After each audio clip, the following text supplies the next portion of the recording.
Hey everyone, it's Jamie with Minnesconne Homes, and if this is your first time here, welcome.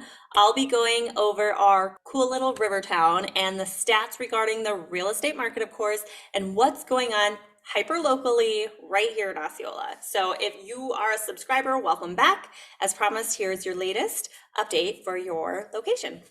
All right, so here you can see what happened. We're on the Osceola tab here. What happened in the month of December. I do this every month, so you're gonna see the rest of the prior part of the year here as well. I can't believe we're already in 2024. Okay, so you can see here that the average sales price in Osceola is about $359,000. This is actually a 10% increase from December of 2022. So we go in annual increments. You're not going to look from month to month. You're going to look from this time to the same time last year, because time of year can definitely vary what's going on and as far as following trends go. So if you've seen my other videos earlier this year, talking about deceleration and the market normalizing, Osceola this past month kind of went against the grain and appears to have appreciated over a normalized rate that we saw sort of in like mid 2023. In general, 3 to 5% is considered a more normal rate of appreciation versus the crazy hikes we saw the last few years that were around 15 to 20% ranges. So coming in at 10% here just goes to show that we're in a healthy market here in Osceola, at least for that above normal appreciation rate as far as what last month showed. The average price per square foot is $163. This is a bit of a dip, as you can see from the same time last year. Right here, we're seeing the month supply, so still coming in around about 2 months, which can lean towards supporting a stronger seller's market. And the fact that it's taking 71 days to sell, though, lets us know that there was less buyer activity overall. On average, sellers are selling for almost 95% of their original asking price, which would indicate maybe a more balanced market. Probably still a little bit towards the seller's market. So this is kind of all over the place, with 2.2 months inventory, we're leaning towards seller's market. It's taking, 71 days, so maybe leaning towards a buyer's market. We're getting 95% of list price. Is that more balanced? Which way is it? In my opinion, having been out there with several buyers this past month, they understand there isn't this mad rush to homes right now because the buyer pool significantly declined when rates came up. So those that are out there and serious, they're taking advantage right now to actually consider what they truly want in a home, due to actually having the time to do that.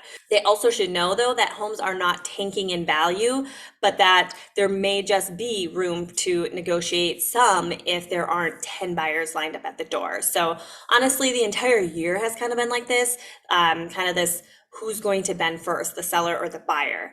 And every case is different based on motivation and a buyer or seller's needs. We've seen some homes come down dramatically in price. That kind of shows that the seller's obviously more motivated to sell. Maybe they're relocating, maybe something's going on where they have to sell and it's actually less painful to drop the price than to not sell at all. And a lot of people have lots of equity in their home right now, so they have flexibility to do that, versus other homes you see, they're at a price and they've been there for over 90, 100 days. Those sellers clearly aren't in a position where they're super motivated or need to sell. So we just kind of have different sides of the spectrums going on over this past year. So from a seller's perspective, just make sure your goals are very clear in what you want in a home sale, why you're entering the market, and work with your realtor on that to be able to come up with a strategy to best meet your needs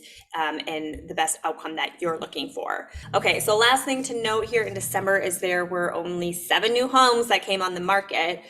Projections so far coming into the new year is that more buyers should be entering the market, potentially increasing competition again, which may result in quicker sales and starting to see that 100% of list price again, especially if the inventory continues to stay low.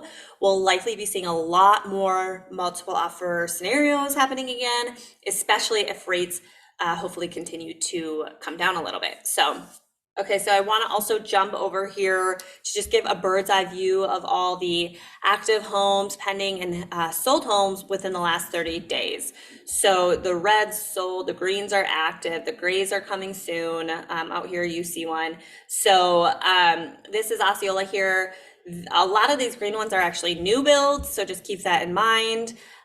Your home price will certainly depend on whether you live right there within the city limits or village, or kind of more so further on the outskirts or in the townships where you start to get a little bit more spaced out, maybe you have a couple acres or so.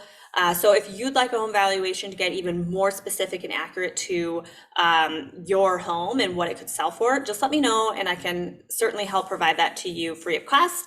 And if this is your first time here and you found this helpful and valuable, be sure to like and follow this page if you want to be able to check in every month on the updated report, as the market is always changing. So it's important to stay up to date on a monthly basis. This will absolutely help you stay in the loop for what's going on and important for you locally. So if you absolutely want this every month, let me know that you want to subscribe and I will send a report just like this, video reports directly to you. Okay, so that's all I have for you now. I hope this was very helpful for you. Again, I'm Jamie with Miniskani Homes and eXp Realty, your very local go-to realtor being located right here in Osceola.